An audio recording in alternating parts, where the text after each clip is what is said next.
ഇന്നലെ 24 ചാനലിൽ തമ്മിൽ പ്രോഗ്രാമിന്റെ ഒരു എപ്പിസോഡ് കാണാനിടയായി. സോഷ്യൽ മീഡിയയ്ക്ക് നിയന്ത്രണം വേണോ വേണ്ടയോ എന്നതായിരുന്നു ചർച്ചാ വിഷയം. സന്തോഷ് പണ്ഡിറ്റ്, സന്തോഷ് വർക്കി, അതുപോലെ സീക്രട്ട് ഏജന്റ്, അങ്ങനെ സോഷ്യൽ മീഡിയ ത്രൂ പോപ്പുലറായ ഒരുപാട് ആൾക്കാർ ഈ ചർച്ചയ്ക്കായിട്ട് വന്നിട്ടുണ്ടായിരുന്നു.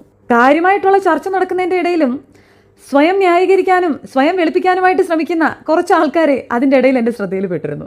അതിലേറ്റവും പ്രധാനപ്പെട്ടത് സീക്രട്ട് ഏജന്റ് എന്ന പേരിൽ അറിയപ്പെടുന്ന സായിയാണ്. മറ്റൊരാൾ ആറാട്ടണ്ണൻ എന്ന പേരിൽ പോപ്പുലറായ സന്തോഷ് വർക്കി. തൻ്റെ ചാനലിൻ്റെ സ്റ്റാൻഡേർഡിനെ കുറിച്ചും തൻ്റെ വീഡിയോസിൻ്റെ ക്വാളിറ്റിയെക്കുറിച്ചും വളരെ പ്രൗഡായിട്ട് ഘോരഘോരം പ്രസംഗിക്കുകയായിരുന്നു ശ്രീമാൻ സീക്രട്ട് ഏജന്റ്. അതുപോലെ തന്നെ സന്തോഷ് വർക്കി പറഞ്ഞതിൽ ഏറ്റവും പ്രധാനപ്പെട്ട ഒരു കാര്യം, താൻ ഇന്നുവരെ യാതൊരു കോമാളിത്തരവും കാണിച്ചിട്ടില്ല എന്നുള്ളതാണ്.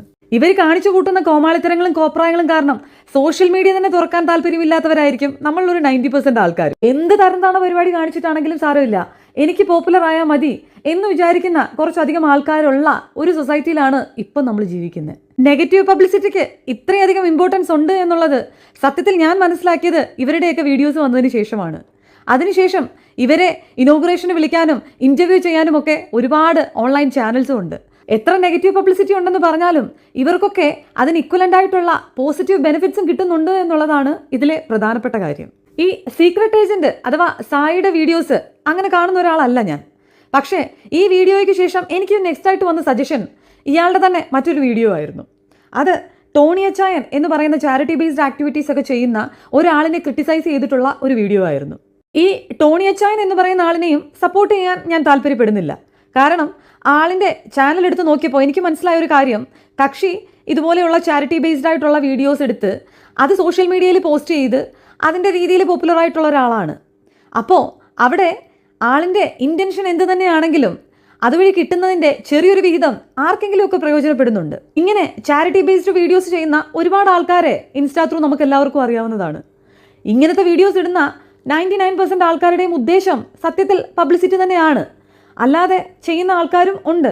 പക്ഷേ അങ്ങനെ ചെയ്യുന്നത് കൊണ്ട് ആർക്കെങ്കിലുമൊക്കെ പ്രയോജനപ്പെടുന്നുണ്ടെങ്കിൽ അത് മാത്രം നമ്മൾ നോക്കിയാൽ പോരെ.